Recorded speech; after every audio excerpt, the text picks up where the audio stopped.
Yeah, what's going on, everybody? It's your boy, Dead on Dave. That sounds like football music to me.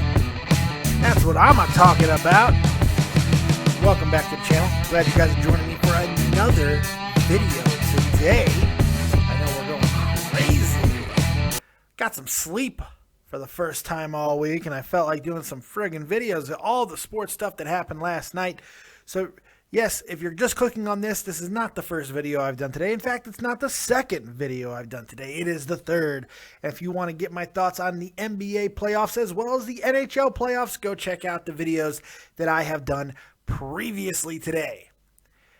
Now, that being said, let's get to why we are here. And of course, the NFL draft happened last night. The first round, I should say, happened last night. And all the talk has been, man, it was a trade-filled offseason. Imagine what's going to happen at the draft. We got this guy going here. Mariota's getting traded for the world. Friggin' the Bucks want to trade out of number one. The Bears might trade Cutler. All these things. And then nothing happened. The first round of the NFL draft came and went. Came and went with less of a bang and more of a meh.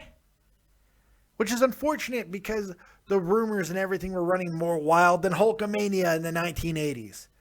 My God, everybody was talking about all the crazy things that had to happen. Everybody's making moves. Everybody wants to get up to the top of the draft. Well, guess what, kids? Don't believe it. And here's why. You know, I thought it was going to be a crazy top of the draft as well. The draft isn't that good this year. I don't think there is one can't-miss talent in the entire draft. I got to be completely honest. There are some very good players, and we're going to talk about the best, the worst, and most head-scratching picks of the afternoon, the evening, I should say. But the things that we got to really get to is that the fact is, yes, Mariota is a good player. We think he has the talent to be a good player potentially, but he also has the ability to become a very big bust. You know, he's certainly not a Peyton Manning. He's not that type of guy that we knew there was no way he could miss, you know? And Winston has even more on-field and the off-field questions around him. And then you go deeper into it. Yes, one position that is very, very highly regarded in this year's draft is wide receiver. There's some very good wide receivers came off the board early, and there's some good ones to be gotten in the later rounds. The problem is there the elite wide receiver? And if there is, why are there so many top-regarded receivers later on in the draft that project to be very good players? You can find them later in the draft. The reason is that the talent level, the top-tier talent, is just not there in this draft. It's not. There's no franchise-changing players in this draft. I just don't see it. Are there going to be a couple players who may go on to have, a fantastic career, maybe even a Hall of Fame? Potentially. I think Mariota might, if everything goes right for him. He's not in the right friggin' team for that, I can tell you that, because Tennessee is not close to being a great team anytime soon. But Mariota probably isn't going to start anytime soon. That's what you would think, because they're so in love with Zach Mettenberger. But I don't think that love affair is going to last very long, to be honest. And I wouldn't be surprised if Mariota starts playing early on in the season. So, it just goes to show. You never know with these type of drafts. You never know what exactly is going to happen. So what did happen? Let's get to the best day one team drafts. Let's see who did best on the first day of the NFL draft. So first off, I like what the Cleveland Browns did. I like the two picks that they got. Danny Shelton, the nose tackle out of Washington, they got him at 12. And Cameron Irving out of Florida State, the center, number 19 overall. I think they did well. That being said, it's Cleveland. They will fuck it up. This is what the Browns do. They are the worst organization in the NFL. Right now, period. There is not a worse organization than the Cleveland Browns. If you are a Browns fan, I have nothing against you. It's your terrible management. They get nothing right. They do not know what to do with that franchise. Period. But I do like the 2 picks that you guys got. I think you had one of the better drafts of the day. New York Jets. New York Jets benefiting from, once again, from one of the other worst run franchises in the NFL, the Washington Redskins, passing on Leonard Williams. New York Jets picks him up at number 6. Steal, because Leonard Williams, by a lot of people's account, was the best player in this draft. So he goes number 6, and he's a good player. He should be very good in that defense. Need to get younger. It's a good one. Oakland getting Amari Cooper, who many people feel, I'm not one of them, that he was the best wide receiver in this draft. They take Amari Cooper at number 4. I don't feel he was the best wide receiver in this draft. I believe that goes to what my Bears did. The Bears, the final team that I want to talk about, because let's face it, it's who I care about. They're my Bears. So I'm going to talk about what they did. And believe me, I will give them shit when I think fit. But I really think getting Kevin White here at 7, who I think is the best receiver in this draft out of Alabama, is a good move. 6'3" on a good day. Runs a 40 and 4.3. He's pretty damn fast. Played at a good school in Alabama. He's a perfect type of kid. West Virginia. Excuse me, I was reading my notes wrong. Needed a kid who could take the place of Brandon Marshall. Well, they got him. He's the number 1, number 2 talent guy. He is. He can easily step in and be the number 1 guy if they don't want Jeffrey to be. But I'm pretty sure Alshon Jeffrey will be the number 1 guy. So this guy slides in as number 2, and it gives them a hell of a dangerous combination. Is it going to be as dangerous as Brandon Marshall and Alshon Jeffrey? Only time's going to tell. But I think the potential is there. So those are the picks I really liked out of the first day of the NFL draft. I really hate the fact that the first round is the only thing shown on the first day. It drives me nuts. Put the first 2 rounds on there, man. It drives me crazy. I think it takes away from the rest of the draft. I really do. But that's just me. By the way, big ups to Chicago for hosting the draft this year. Welcome with open arms. That was pretty cool. Now I want to go to the worst first round pick, and that goes to the Denver Broncos. What the hell were they thinking? Shane Ray, who thought that he was not even going to be in the first round with all of his issues, because he fights the law, and the law always wins. He has problems with law. He has a lot of question marks about him. And he's injured. And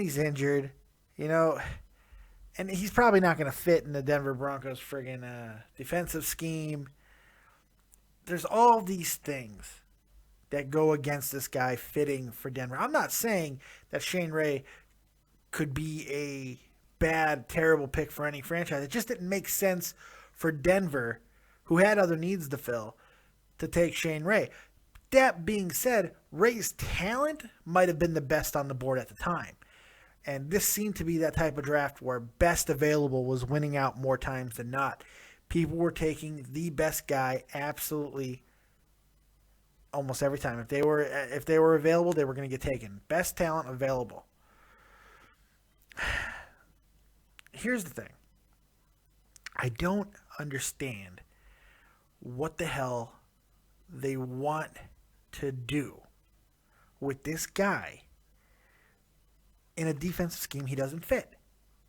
If he ever gets on the field, because he's coming back from a foot injury, and he can't stay out of trouble.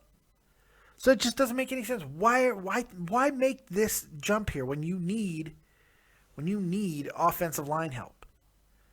When you could use tight end help. If there's not a guy there that you want to take a risk on, trade out. Trade out of that pick. Stockpile some picks in the later rounds because the talent is not overwhelming in the first. You probably could have got Shane Ray in the second round. That's the thing. You probably could have traded out of the first round, added a pick or two, and got Shane Ray if you were able to trade up in the second round. That's the thing. It doesn't make sense. It's completely just confusing. Confusing and just bad. It's a bad pick. I don't like it. That's the one I want to talk about. There's a couple others that were like, meh, but that's the one that I really hated. Now, the head scratcher. The one that just makes you go, what? Number 10, St. Louis Rams. They got the 10 pick. Now, my boy Jeff Huffman, I'm sure his brain was exploding when he saw this. Todd Gurley. I don't care what it is. I'm going to say it the way I want. Todd Gurley. Torn ACL in November. You add that to the patchwork offensive line that the Rams have and already having running back talent on the team in the form of, well, at least Zach Stacy. Just makes no sense. And for that Zach Stacy, that man, he's just as confused as everybody else. Because after the former standout Georgia running back Todd Gurley was selected, Zach just tweeted out a one-word response that kind of summed up everything that everybody else was thinking. Yikes.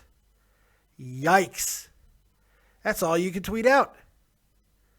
Because it's that confusing. Why? Obviously, he knows his days are numbered, and he went ahead and would later apparently ask for a trade. So this is crazy. It's absolutely crazy. Just it could turn out well. This pick could turn out well if Gurley is the type of running back that people think he is, if he can get healthy. Sure. Look, knee injuries, tearing the ACL doesn't take you out. Look at Willis McGahee. He had a very good career. Really good career. One of the nastiest on-field injuries we've ever seen. And he had a great career. It was very productive. Not Hall of Fame, but good. Good career. Is he going to be that? Is this guy going to be McGahee, or is he going to be better? We don't know. But for St. Louis to invest a 10th round or a 10th overall pick in a guy with this many question marks on a team that has other needs that need to be filled, and that aforementioned patchwork offensive line, and it just makes you bash your head into a wall. I wish I had Jeff Huffman on here. I'd love to hear what he had to say about that. Joining me now is the aforementioned, the man, the myth, the legend, my partner on the weekly baseball show, Touch 'Em All, right here on Dead on Dave Productions, Jeff Huffman. What's going on, buddy? Are you killing yourself yet? No. I'm slowly getting over the Blues being eliminated, but you know. I was more talking about this just confusing ass, and I want to say confusing, not bad pick, but confusing. Oh, it's definitely not a bad pick. I mean, well, potentially, if this guy can never step on the field again because his leg got ripped off, then it's a bad pick. That's true. If he's not, we don't know if he's ever going to be who he was again. Adrian Peterson ruined this injury for everybody. Yeah, he really did. He did. Coming back the way he did and as quick as he did. I mean, look, probably one of the most disastrous knee injuries, and I was just talking about it, I've ever seen was the Willis McGahee injury. And he had a very productive career. Yeah, he did. So, I mean, there's no reason to think that Gurley can't be that type of guy. He has the talent for it, absolutely no question. And many people are, regarding Gurley as the best running back to come out of college since Peterson. So yes, but that was before the injury. Now, real quick, I don't know if you heard, Zach Stacy has requested a trade. Yes, and not only did he request a trade, but he also tweeted out with the yikes tweet. Yeah. With the yikes tweet, which is great. So it was quite remarkable. Well, I mean, you had to have figured that once they got Gurley, they were going to shop either Cunningham or Stacy. And Stacy, he wasn't as productive last year as he was the year before. True. He should have quite a bit of appeal. I think teams are going to want to get him. Oh yeah, and they should definitely get something pretty good back for him. But can you trade him without knowing Gurley is 100% and he's going to be the guy? Can you make that trade? It doesn't seem like I think you can, because the way Mason and Cunningham, how productive they were last year, I think this is why I'm okay with the pick. Okay. Because I mean, you have two really good running backs in Cunningham and Mason, Yeah. and now you throw Gurley in there. Oh my God. Yeah, but here's the problem. You have no fucking offensive line. That is very true. That's very That's true. That's why you got the 10 that's why pick. it doesn't make sense to me. Also, but you can find linemen pretty much anywhere. Well, good linemen, that's a different story. You know, Yeah. if there was not a player on the board that the Rams wanted to take at 10, I don't understand why not trade out of that pick. See, that's what the talk. That's what the talk was. Yeah. If Cooper or fuck, his name slipping my mind. White. Yeah, White. Yeah, if they somehow made it down to 10, I would assume they were going to take them. Sure. And I also thought they may have taken DGB. Yeah. I thought they may have done that, but I don't know. It's a head scratcher, man. I mean, like, It is. I don't hate it, but I don't love it. yeah, I'm in the same boat. I don't hate the pick, but I'm certainly not in love with it. But yeah, I just wanted to get your opinion on that. Any other opinions on the draft before I let you go? Marcus Mariota. What about him? No, I'm just making fun of Goodell. Oh, because You he even flubbed watch his his name. fucking product? I didn't watch the draft. I fell asleep, and I'm glad I didn't because nothing Oh yeah, happened. yeah. Goodell comes out and calls him Marcus Mariota. I'm glad I slept through the draft. Oh, Goodell's an idiot, but I'm glad I slept through the draft because nothing happened. All this talk and all these trades, nothing happened. Nope, nothing happened. Oh, God. Mariota goes to Tennessee. That's right. Which I don't know about that either, to be completely honest. But Amari Cooper goes to Oakland, where receivers careers end. yes, but it is a good pick for Oakland. I do feel Yeah, if they can, Derek Carr's got something to throw at. yeah, because that guy can't. I do not feel that he was the best receiver in the draft. I do think the Bears got the best receiver in the draft in White. A kid can fly and he's big. I like him a lot. But Cooper is a good fit. I think he should be okay over there as long as they do get someone to throw to him. I don't know if Derek Carr's the guy, but we'll see.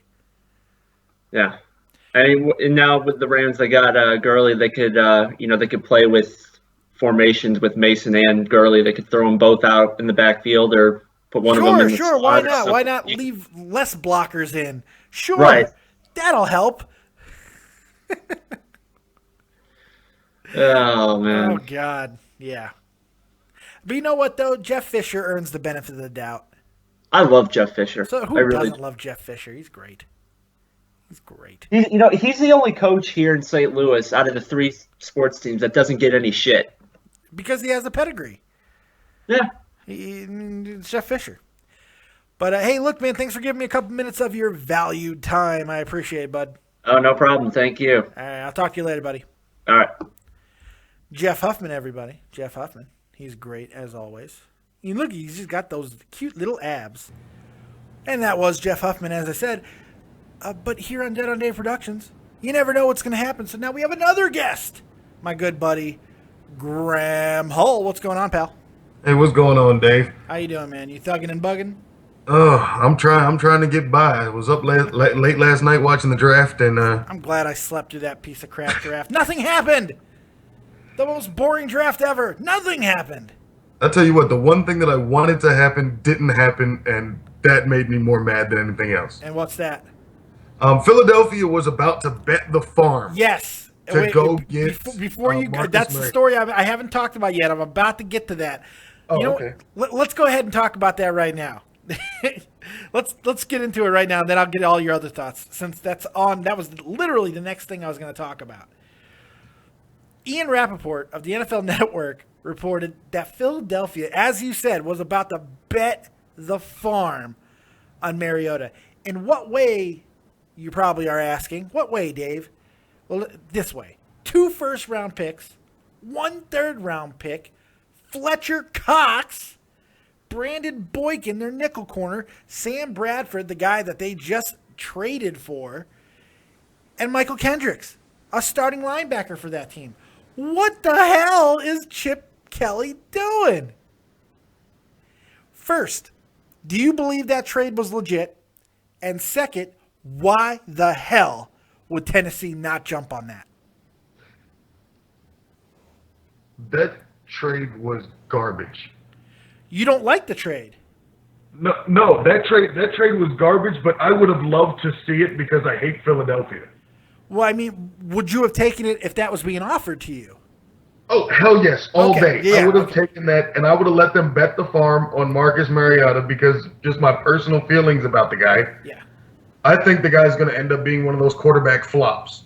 Well, yeah, but it's because of his team. He's going to Tennessee. He's not going to a place that is going to highlight his talents. He goes to Philadelphia. It might be a different story because it is a perfect offense for him. Perfect. And I'm lost internet connection with the great Graham Hall. Are you back, bud? Yes, I'm here. I don't know what just happened. Hold on 1 second. All right, now I got that fixed. Like I was just saying, and I forgot what I was saying. Shit. Oh, yeah. In the right system, Mariota could be great. And the right system was the Chip Kelly offense. He's not going to be great down there in Tennessee. I think he is going to be a flop. I'm not sold on this. There is no can't-miss talents in this draft. Zero. None. Don't give me Winston. Don't give me that kid. I'm not going to get... The best player in this first round of this draft class, in my opinion, is Andrus Peat. Really? Yes, because... and I'm not just saying it because he went to a team that I like. Yeah, I'm a little surprised to hear you say that, I got to be honest. Yeah, he's my favorite player that came out of this draft. Okay. And this goes back to when I was watching the combines and I'm watching the pro days and I'm sitting there figuring out who's going to be the top guy. He is the only guy that seems to be consistently improving. Yeah. So when he gets into the fast pace of the NFL system, he's going to fit right in. Maybe. I mean, the Saints have been kind of pounded for this pick, you know. I don't know. I'm a little surprised to hear you say that, especially the best talent in the round. I mean, to me, it's Leonard Williams. And the Jets got an absolute steal by getting him because Washington is a terrible franchise. And once again, passing on a good player for a head-scratching move of their own. But I don't know. That's interesting. Pete, wow. Yeah, Pete, I really like him. Yeah, I see of course, Stanford has the sleeper picks, I think, this season. All the players coming from Stanford are going to make some good impacts. Really? The guys from Florida State, I would say that the Florida State guys are going to do well, but the only issue I have is that they had such a good team. Yeah. They had a good team. Yeah. So you can't tell, in my opinion, you can't tell if it's the individual players that were good or the team is good. Yeah, that is hard to determine. The only thing that I worry about some of their players, like Irving, the center who went 19th to Cleveland, he went to Cleveland. He went to the worst franchise in the NFL, the most mismanaging franchise ever. Just terrible franchise. And I'm not so. You know my thoughts on Winston. I'm not sold on him, and it's not because not only his talent. Look, I think his talent is overblown a little bit. First off, but even if his talent was everything that some people like to say, he is the second coming. He is Jesus. He is what Cam Newton was said to be. You know, when Cam Newton isn't what Cam Newton was supposed to be. Even if all those things were true, this kid is an immature asshole. Okay? And I hate to say that like that, but he's an immature asshole. And do I need more evidence on it, aside from all the problems that he's had off the field, aside from yelling profanities in a cafeteria for absolutely no reason, aside from the countless allegations of sexual assault, which, granted, none of them have been substantiated, and that's perfectly fine. That happens in college quite a bit, where a lot of bullshit gets said and doesn't necessarily mean it's true. But I was told everything I needed to know last night via his Instagram. One of the biggest stories about Jameis Winston was his shoplifting of crab legs. Okay? Everyone talking about the shoplifting of crab legs, and he changed his story on 3 separate occasions. This guy has changed his story 3 times on what actually happened. He shoplifted. That's what happened. That's what he did. He didn't even shoplift. He just felt, I'm Jameis Winston. I could walk in here and grab these and walk out with them down my fucking pants. That's what he thought. But he's changed his story 3 times, okay? After he gets selected number 1 overall by the Bucks after pleading and saying that he's learned from his lessons and he's going to be a man who's going to be a stand-up guy and all of this stuff. What does he do? He Instagrams a photo of himself with a big shit-eating grin on his face eating crab legs. That's the biggest fuck you I've ever seen. This kid just gave us all the finger and said, I'm going to do exactly what the fuck I want, when I want, and I'll make fun of it. I'll make a joke of it because guess what? I am a joke myself. This guy is going to play 3 years tops in the NFL. He's going to have all kinds of issues. It's going to be a sad story, and it couldn't happen to a nicer franchise because I hate the fucking Bucks. Johnny Manziel. Yeah, Johnny. You know what? Johnny Manziel, what did he go? What pick did he go last year? Johnny Manziel went a little bit later than everybody thought he was going to go. I think he still went first round, though. Yeah, he went first round, but he wasn't number 1 overall. No. When you're the number 1 overall pick, you have to perform. And I'm not so sure he's gonna. Not because of talent, which is questionable, like I said. It is more about his personality. He's a thug. This kid is an immature thug. Thug! I'll say it, and I'm not racist for saying it either. Fucking drives me crazy, man. You can't say a black man's a thug because you're a racist. No, a black man's a thug because he's a damn thug. Damn right. I did have a question for you. I know that you've got a show to do here, and I know that you're talking draft here. Yeah, ask away, ask away. Question I had for you, because this pissed me off while I was watching it last night and talking about it. None of the... Oh, hold on. How many was it total? I count 1, 2... More than I think 4 wide receivers. Yeah. Were taken in this first round. I think it's 4 or 5. No, yeah, 5 of them. I don't think either one of them should have been taken in the first round. Really? Especially not this dude that went to Oakland at number 4. Yeah, I didn't think Cooper was the best receiver in the draft. I think the Bears got the best receiver in the draft in White. I'm not just saying it because I'm a Bears guy. I just feel with his size and his speed, I think he's the best projected receiver of the bunch. But you may not be wrong. This is a really, really deep draft. The only position where there's depth in this draft is receiver. Yeah, so the receivers could wait. Yeah, it's comparable throughout. Like, you're going to be able to get a talent, maybe not of the exact same value as a Cooper, who I do think is a good receiver, by the way, and White. You're not going to be able to, maybe you won't get that elite level, but you're going to get a solid number 2 guy in rounds 2, 3, and potentially even 4. Receivers are littered throughout this draft. Littered. Yeah, and the problem that I see is, like, think about this. You got Amari Cooper picked at number 4. Yeah. That means you're going to have to pay him number 4 money. Yes, you are. That For a means team with no quarterback. Exactly. You're going to have to pay him this money, and so he's going to have to produce to earn this money. Yes. So picking him at number 4 is a stupid decision. Unless you're gonna put a ball launcher out there as your quarterback and hope that your offensive line can protect the ball launcher, you got no one to throw the ball. You got a point. I think that this first round, if it was me and I was drafting for all teams, I'd go just every pick except for like 2 of them. Well, of course, the first 2, Winston and Mariota was going 1 and 2 anyway. Yeah, they were. Unfortunately, they were. But it would be straight the offensive and defensive linemen and linebackers. Yeah. And a few scattered corners. There were the elite talent level, and there's not many of them in each category. The elite guys were on the defensive side of the ball. That's where they were. They weren't anywhere else. They were on the defensive side of the ball. Your best talent was coming from the defense, and they got overlooked here. They got a little overlooked here. If you're noticing, people who watch my videos, and you talk to me quite a bit, I don't get this heated when I talk about sports very often. This is why I don't talk a lot of NFL, because I want to fucking just shoot myself in the face, because nothing aggravates me more than NFL does. Oh God, I get so friggin' juiced up I've come to not even like the sport as much as I used to. The way you know why? You know why? It's not just because they're completely pussifying the sport.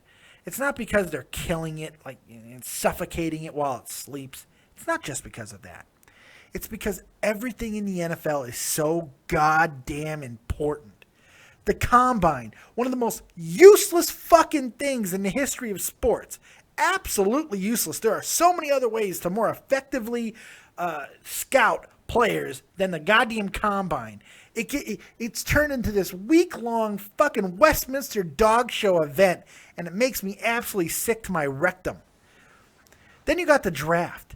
Then you got the draft itself. That now it's so important that the first round has to have its own day. 3 hours of being extended out and hearing Berman talk about each fucking one and Kuiper and all these motherfucking assholes just droning on and on about every little nuance. Fucking Goodell walking up there and mispronouncing people's names, looking like the asshole he is. It was in my hometown of Chicago, and I still couldn't give a shit enough to get up in the middle of the night and watch this garbage. How do you feel about Goodell getting booed every time he walks on stage now? He should be booed every time he walks outside. He's the most useless commissioner I've ever seen. He's the worst commissioner in sports currently, and he's probably the worst commissioner in sports in the past 25 years. He is a cancer to the NFL, and why the owners don't boot his stupid ass, well, you would think it's because of logic. It's really because they fucking like the piece of shit because they can control him. And all he does is put more money into the owner's pockets because he doesn't care about anything else. This guy's garbage. I hate Goodell. Oh, and people are making a big deal about the NFL losing their tax or giving up their tax-exempt status, which is about 15 years long over fucking due, by the way. It means nothing. It means nothing because most of it is still going to be tax exempt. It just pisses me off. They're still going to get written off on most fucking things. It doesn't mean anything. It's just trying to lighten their image because they bring in billions of dollars and they don't have to pay taxes on it. Well, that's going to change, but guess what? They're still probably going to pay less taxes than you and I do, Graham. Oh yeah. They're going to pay hundreds of dollars on the billions that they make. And that should infuriate people even more. Ugh. I did have a question for you about a certain player. Yeah, let's go. And I want to know why he didn't go in the first round, in your opinion. Who's that? Don't mind. I thought that with all the receivers that were getting picked up in the first round, we were going to see Green Beckham get picked up. This guy is a freaking awesome. He reminds me, like watching Green Beckham play for Missouri. Yeah. When I was looking at him, I saw, who can I compare him to? Like a Wes Welker. Yeah, slot but guy. taller. No, he's 6'6". Well, that's not Wes Welker. No, but he plays like Wes Welker. He plays like Wes Welker at 6'6"? Yes. That's retarded. Now the only thing that I don't like about him is because he's a taller guy and he's got those long legs, his brakes aren't as sharp as they could be. So coming out of that's going to affect his route running. There you go. I mean, his routes are not as sharp, but he's still at 6'6". You see that long stride? The guy runs like a gazelle. Yeah, but you got to be able to stop and start, man. That's the essence of route running. I'm looking at most of the consensus best players available on the board, and there are 3 receivers in the top 10 of best available, and none of them are your boy. I bet you Gregory's on there. No, he's not. That's the thing. Devin Smith is. He's a receiver out of Ohio State. We got Jalen Strong out of Arizona State, and the other top receiver that is still left is Devin Funchess. I like that name. Funchess. I like that. Out of Michigan. These are the top 3 guys that are left here, but I don't know. Oh, wow. And then, well, of course, in the draft, we also have those picks that definitely should not have gone in the first round. Yeah, who do you think that is? I know one of them was Shaq Thompson. Shaq, yeah. That's most people seem to agree with that. You could have waited on Shaq. I mean, Shaq would have been a wait on Shaq. Well, probably the only time you'll ever hear that sentence. Wait on Shaq. No, but Shaq Thompson, my opinion, should never have gone in the first round. Jameis Winston can kill himself. I think he's going to metaphorically, you know. He's gonna be his own worst enemy, and I don't mean to be as rough on the guy as I was. It drives me nuts. I think the Falcons pick, by the way, the Vic Beasley pick, that one's really confusing. I didn't understand that. I didn't get that at all. We actually talked. I'm trying to remember about that because I was so pissed off by the time the Falcons were on the clock. Yeah, I was snapping, and so it's. Snapping and drinking last night didn't go together well. Well, it usually does. But by the way, what? Give the kids the name of your channel so they know where to find your amazing review of the NFL draft.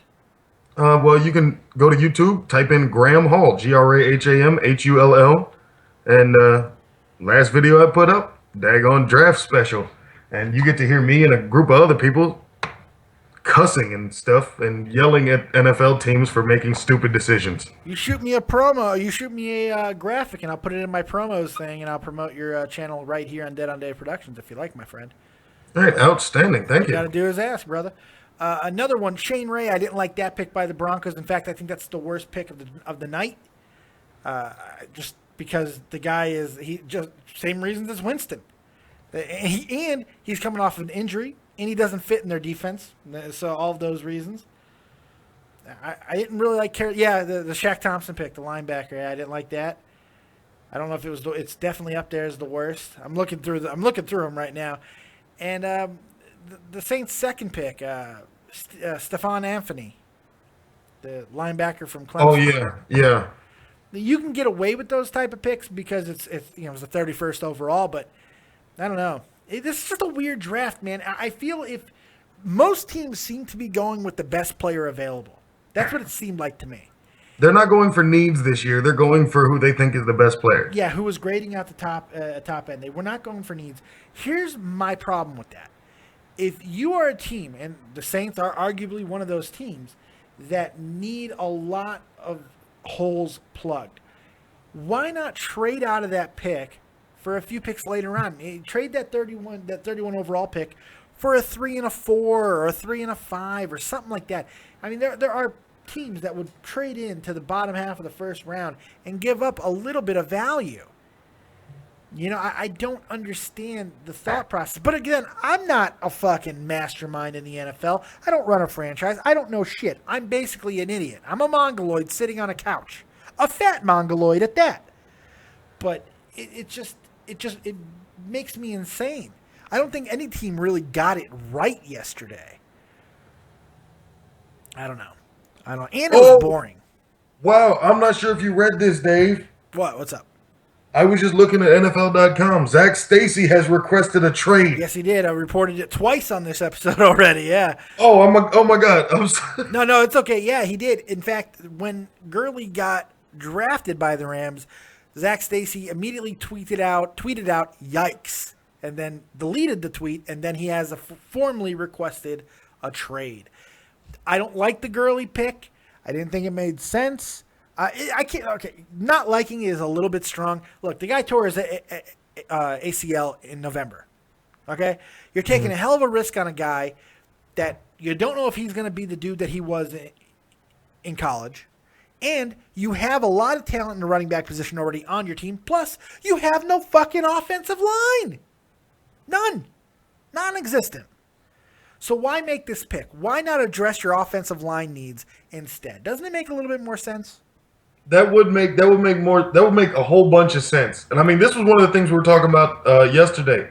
Why would the Rams pick up Gurley when they got Stacy and they got that other good back? Yeah, there's a few. They got 3 guys who can run. You know. Yeah, 3. And I mean, so why are you getting another running? That's stupid. You're starting to seem like the old Rams. Yeah. That would sit there and think that 2, 3, 4 running backs was the way to go. Yeah. Well, you got to get. Here's the thing. Jeff Fisher's a good coach, and I give him a lot of benefit of doubt because he's Jeff Fisher. You know, and I'll give him a lot of the benefit of doubt in this situation because here's the reality: if Gurley does not hurt his knee, he's probably the most safe pick in the draft. He might be. If he's not injured, that guy looked about as can't miss at the running back position as it gets nowadays, because we know the running back position is not as valued as it once was. It's not a running back league anymore. In fact, there's probably 4 or 5 elite guys, and then everybody else is in a different conversation.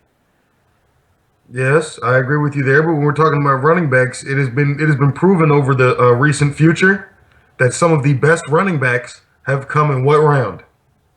6th. 6th. Okay, yeah. Shoot, I'll go with my team just because it's a freaking coach that decided that his best running backs were going to be in the 6th round. Look at daggone Alfred Morris. Yeah. He's a 6th round monster. Well, monster's a bit much, but yeah, he's a good running back. I mean, the only person like For there's a only 6th 2 round other pick, running you're backs right. that are better than him right now. For a 6th round pick, you're right. He is great for a 6th rounder. I give Washington a lot of shit. I can't help it. I know. You don't like Washington. Well, I do. No, that's the thing. I do like Washington. I just hate the way that they fucking manage their team. Snyder's an asshole. Snyder is an asshole, yes. I hear about them a lot because I listen to Tony Kornheiser every day. I listen to his podcast every single day. So I hear about the Washington Redskins a lot, and it drives me nuts. Because I get it broken down all the time. It's no. But, hey, I appreciate the call, Mr. Graham. I think we put this show to bed pretty good. Go ahead and tell everybody again where they can find you. And if they want to listen to the sexual chocolate that is Graham Hull. Yes. If you wish to find me, search Graham Hull here on YouTube, GrahamHull. Come find me and check out Reckless TV. There we go. There you go. And as always, make sure you like, subscribe, and share. Check out everybody. Share. Don't chair. Make sure you like, subscribe, and share, and check out everybody within the community. Of course, Tommy C. over at Shot from the Point, Joe Cronin of the Joe Cronin Show, my other guest today, Jeff the Huff Huffman over on Grand Slam 87, and many, many, many more. YouTube is full of all of us idiots. Make sure you check us all out accordingly. And we will see you next time right here on Dead on Dave Productions. And remember, kids, if you're not talented, have talented friends. We'll see you next time. Peace.